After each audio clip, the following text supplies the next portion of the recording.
Welcome to Nightmares Before Bed, a supernatural podcast where each show will explore dark and mysterious places, eerie creatures, and all things spooky and creepy. And speaking of spooky and creepy, please help me welcome your hosts Jonathan Rosen and Troy Cannon. Hello and welcome to another edition of Nightmares Before Bed. I'm Jonathan Rosen along with Troy Cannon, and I'm going to let you bring this. This was your choice this week, and unlike many other things, I have heard of this one. This one I have heard of before, so it was interesting when you talked about it, when you brought it up as our week selection. I guess it can be construed as supernatural. I'll let you describe it, but I just want to say before we start that once again, Native Americans come into it. It's like every week there is a thing with Native Americans. So please take it away. This one, just like you said, this one is deep and is soaked in Native American lore. And I don't even want to say lore because according to the Native American, it's not even. What is it? Say what the topic is first. Let's say what the topic is: the red-haired giants of Lovelock Cave. Okay. They are one of several giants found in America. These are the giants of Nevada. And they are between 6.5 to up to 12 feet tall.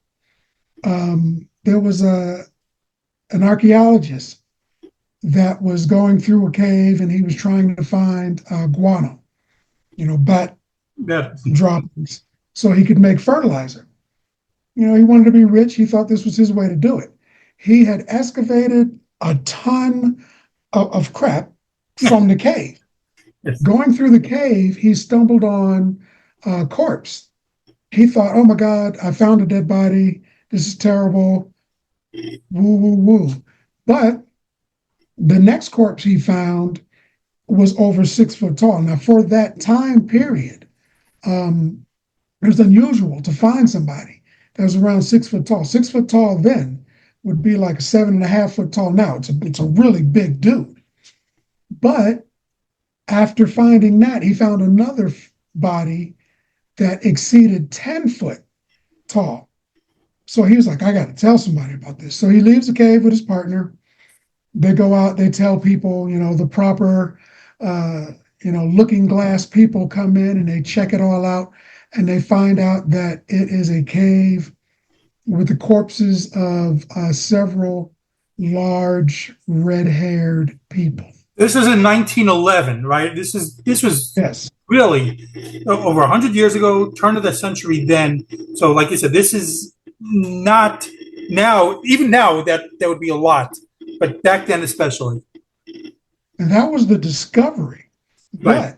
But the actual bodies that were found and the items that were found in the cave, they go back to 26 BC.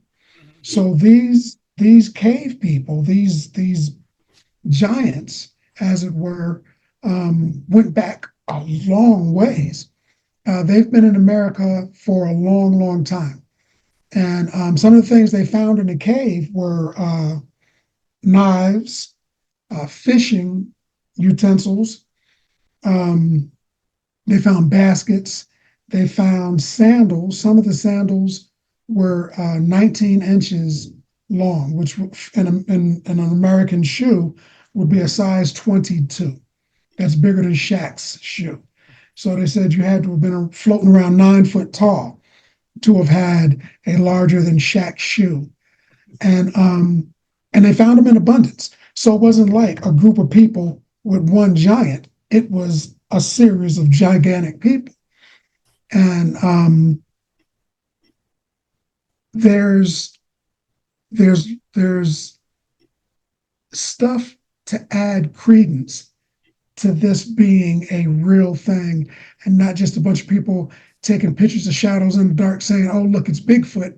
This looks like it could have actually been a group of indigenous people in America that were just gigantic in stature. Now, the most horrific thing, the fact that they were gigantic people, they were in a region of the world with red hair, surrounded by people who did not have red hair. One of that was interesting enough. But the thing that made me say this would be a good topic for the show is these people were full on Hannibal Lecter. Yes. Just a bunch of gigantic, Incredible Hulk looking Hannibal Lecters. They were eating people. Yep. They were eating the local Paiute people, the local native and indigenous. It's the Paiute tribe. That's what I read. Right? It's the Paiute tribe. Is that what they're pronounced? Yeah, that's them. They were gobbling them up like buckets of chicken wings. Mm-hmm. And they said that the people, the Native Americans, said that their hunger was so great. A few moments later. And we are back after a little bit of technical difficulties that actually changed Troy's shirt. So it's weird. By the power of technology, we managed to do that. So before we had a little glitch here, we just started talking about the part of cannibalism in these myth of these red-haired giants. And that's what I had read too. And you were starting to go into it.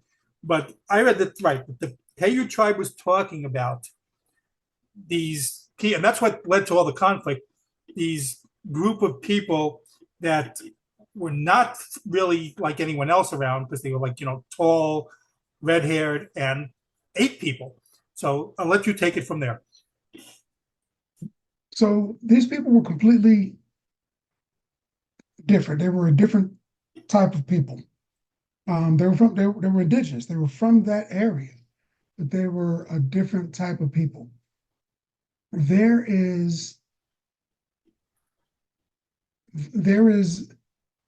a standard telling of a story, and then there is an ad lib, a book report, or a revision of a story where somebody takes a story and gives it just a little bit of a twist. When I was little, I had read the Bible. And when I was in my late teens, early 20s, I had heard about the Dead Sea Scrolls. Mm-hmm. And I was like, well, that's a twist. That's different. And then I found out the Dead Sea Scrolls preceded the Bible by, like 1,000 years. So I was like, oh, well, that's not a twist. But in that story. Well, it depends on whose Bible. But go ahead. Yeah, so in that story, in the Dead Sea Scroll telling of Genesis, Adam had 2 wives. It seems like I'm drifting away, but I'm coming back to this. Adam had 2 wives. I'm giving you the leeway. Go ahead. Yes. Eve, and he had, Lilith. Everybody knows about Eve. Not a lot of people know about Lilith. Lilith is considered biblically to be the queen, the mother of all monsters. She birthed atrocities into the world. So God was like, hey, we can't have that. So he sent 3 angels down, and he was like, get her. He needed 3 angels because Lilith was a gangster and you couldn't just run up on her. So the 3 angels chased her. She hid in a cave. The only way that they could coerce her out of the cave was to threaten to kill 100 of her children every day. She hid in that cave. One of the children that she produced, one of the series of children she produced, was red-headed giants. Now, when these red-headed giants, see how it's coming back, when these red-headed giants fought against these Native Americans, they fled to a cave. And that made me think, I was like, wow, that gives a little bit of credence to the other story, because she was in a cave where she thought she could hide from angels. She's like, I can hide in here. I'm safe. This is my refuge. The angels didn't enter the cave. They tried to get her to leave. The Native Americans chased those giants, those same, red-headed giants, chased them into a cave. And those red-headed giants was like, this is our sanctuary. There were thousands of us, but we're getting wiped out. and this is where we're going to hide. And again, just like the angels, the Native Americans didn't enter the cave. They just stood outside making threats. They threatened them, and then they tried to, they were like, hey man, if you just come out, man, we'll just stop eating us and we won't kill you anymore. And they were like, nope, if we get out, we're going to eat you. So the Native Americans eventually snuffed them out using fire, which is a traditional thing, with Sodom and Gomorrah. God will hit you with some blazes. And the stories were similar to me for some reason. Well, I'm going to interject quickly there. First, just going back to one thing, first of all, every like evil type of mythology that I read from those ancient times is like tied into Lilith. I've even written stories that include, Lilith in there. So yes, I've read about Lilith there too. And it's like, one of the big, she's big also in like, Jewish mythology as being that like this like evil presence like type thing. But yeah, I didn't read that they wanted to snuff them out. And first of all, why would you hide in a cave? And all these stories I read, like even like the Antigone story and all these things, you're going to a cave. There's no way out. There's no way out. That's it. You're trapped. It's either you're waiting for someone to somehow come in, even if you like can hold them off a little bit. Eventually, they can either get in because you're going to run out of supplies, and also, but there's just exactly what we read that the Native Americans did is they sealed the cave. They put all these things in front of it, and then when that came to it, the burning, the setting fire to the whole place. So Yeah. that's what the interesting thing is, because the thing with fire is they did find traces that there had been fire there. And I know that there are all these mythology, and of course it makes sense. Even people go inside would build a fire, perhaps, to do that. But they did find traces, that there had been a big fire there, and they did find strands of red hair in this thing. That's what gives credence to me as well right now.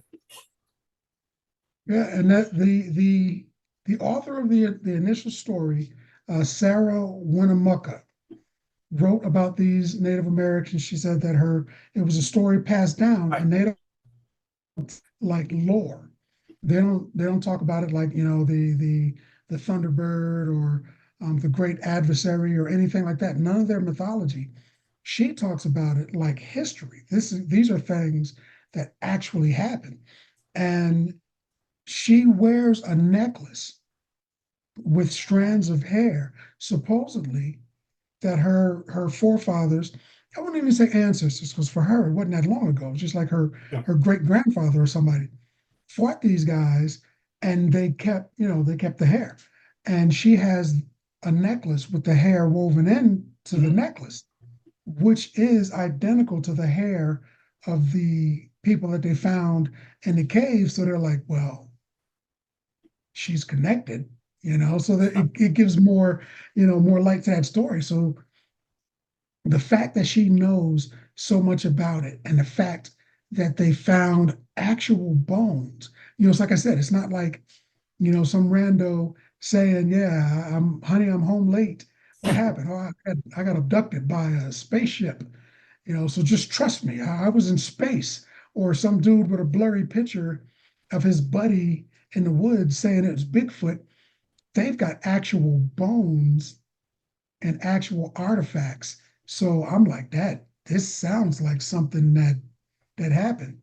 And the surrounding tribes started calling them the conquerors, because apparently the other tribes may have been fed on also.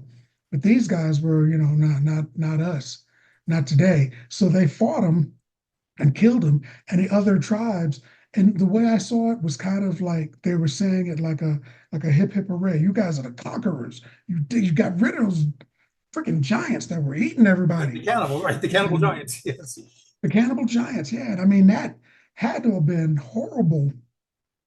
The woman Sarah says that they were not only gigantic, and they were very strong, and they were vicious and cannibalistic, but she said they were athletic. they would jump in the air and try to catch arrows as they went by, so that they could use them as weapons against the Native Americans. And I mean, just the ferocity of these people. It and the architects that not architects, the archaeologists that found the bodies, that studied the bodies, said that they were covered in hair all over their bodies, from their head to their feet. Yeah. They might not have, looked like Cousin It, but they had hair all over their body. And then that takes me to like Bigfoot. It makes me think about that. But this one story, I think, Intertwining legends, yeah. is extremely factual. Yeah. I also I give a lot of credence to this one just because of all the things that you mentioned right now too. But look, there are many tribes and legends around not just this country, around the world, where people have encountered giants or people who are like abnormally tall for the time. So there is that. So we have to take that part with a grain of salt, I think. But there were many native tribes, from that region that all had the same type stories of this one tribe, of this one like clan or whatever it is, one group of people that were doing this, and they all had this similar takes, the red hair. So it wasn't just one tribe that said this; it was many that had the same type stories. That and the fact that it's these stories have been passed down from generation to generation, but and they're all similar. But that and the fact that they did find human remains with the red hair, to me, that gives credence to something. I don't, who knows if they were like 7, 8 foot tall people? They could have just been abnormally tall, but there was so many exploration going on in the world then. Vikings explored all over the place, and they were supposedly like a very tall, race too back then. So a lot of exploration going on. So it stands to reason that perhaps descendants or people who got displaced found a place to live and try to make the best of a situation. I don't know where the cannibalism came in. Perhaps that was their only method of they couldn't find other food, or just a way to frighten enemies into like hey, don't mess with us. We're going to not just capture you, we're going to eat you. And there too, because that's a different method of terror already there too. That's like we're talking about like Aztec level type stuff there, the stuff that the Aztecs did. So that it does make a little bit of sense to me that it's plausible, that there is something to it. Because there's also the giant mounds in Pennsylvania. I'm thinking that there was something in Virginia also about giants, because I remember wanting to plan a trip and I just can't remember exactly where it was. I'm sure that if I use the Google machine, I can find it. But there's also stories about the Native Americans having problems in the Pennsylvania area with giants, and they uncovered these giant, they call it the giant mounds, where they were the quote unquote tall men, and there were giants there. So I'm assuming throughout all of America, there was all throughout America there were giants, and I mean that's got to be kind of terrifying, I mean, if you're an Apache and you come across a Comanche, somebody's going to have problems, but that's just another dude Right. that's got another knife and another axe and another bow and arrow or whatever. Maybe he's on a horse, maybe he's not. But if you are riding on your horse through the forest or the woods, and on the top of a horse, you pass a tree and there's a dude staring you in the face, and you're on top of a horse, that's terrifying, because you and the horse are in trouble. So, people eat people. Like when you were saying that, I was thinking about the Maori, the Maori people. Mhm. They ate their victims when they fought. That's why they would stick their tongue out. That was to let them know, I'm gonna eat you. If you die, they're not taking your body home. You're gonna end up on my dinner plate. So that was a type of intimidation also. So maybe not just be like you said, maybe it wasn't just that they were eating them, maybe they were trying to intimidate them too, you know. Well, yeah. Well, you and I have talked about this in other episodes already too. It's when I hear stories about like ghosts or the undead, it's scary to me. But sometimes it depends on the context that we're talking about. When we hear these other stories of people doing these things, that to me is much more terrifying than any of the supernatural stuff that we've talked about. Because, like you just mentioned, people getting lost in the mountains or whatever, in the woods, and yet you had those like the inbred stories we talked about in the woods in another episode here too. That a group of large people eating other people. That all that stuff is terrifying to me. Much scarier than having something like a ghost perhaps there. I mean, we've talked about some scary ghost stuff, but this to me is I don't want to go anywhere near that area. Yeah, yeah, that's it's this. There's so much evidence of these occurrences Mhm. that I'm thinking, it's not just with a ghost in Japan, the slit mouth woman, maybe not. Aliens. Okay, I think there's aliens out there. I'm not sure if they're running the government or if they're, snatching people out of their homes in the middle of the night. But, a crazy, like you said, a crazy person with a knife or a gun. Oh yeah, they're out. I know Right. they're out there. Exactly. They sneak in your house and, home invasions are a thing. So back then, that's probably what they were recently, about a month ago. And I'm sure you know already, but about a month ago, I went to the Manitou cave dwellings, with the Indians, the Native Americans, and something, maybe something similar to these giants.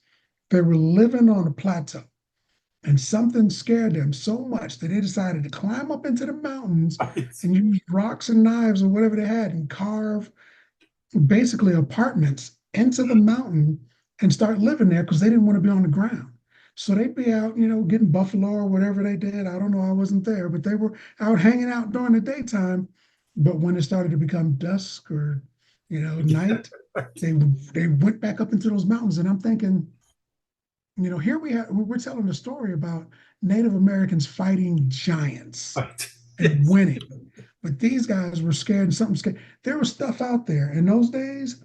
There was stuff climbing around through the woods and walking around that would scare you right into the mountains. So I think that this is an accurate, true story. Well, yes. Well, the good thing about your house is that from what you've told me, that to scare people from going in, you have like 1,000 people living there already, like with shadow people and those. So I think twice if I was like some robber or something from going in there, but but yeah. So overall, so what do we think? So we both kind of say, is this credible? Do we believe that this might have happened? Yeah, they found full-on skeletons, anywhere between 6 foot. For back then, the average guy was about 5'3" or something, 5'5". They were little dudes back then. So for a 6 foot guy, he would have been, a good foot taller than Right. everybody around him. So they were from 6 foot to potentially finding bits of skeletons that could have been as big as 12 foot, but at least 8 to 10 feet tall. Those are some big guys, but they actually found the skeletons. And then they found clothing and sandals and other stuff that was for extremely Right. large, even today, extremely large people. And I think that the fact that they found it, the fact that that girl Sarah has the hair woven into a necklace that was identified as being the same stuff from the cave. Yeah, I think that's real. I think there's something to this. I do think so. Just so many tribes around that region had the same type of story passed down. And again, yes, there were human remains in the cave itself. They found evidence of this massive burning, to give the stories, some more credence. And then again, the red hair in the cave, the red hair woven into the necklace or dress, whatever it was that she had. So I think this, and plus we, like I said before, all these stories of, you know, European like invaders coming through, and it's potentially getting lost, displaced, maybe setting up a colony, and then never they got lost from their homeland and everything. So yeah, I think there's something to this. I don't know if about 8 to 10 foot people, but it's possible. But it could have just been like very large at the time, like over 6 feet, and then people think, oh, they're giants.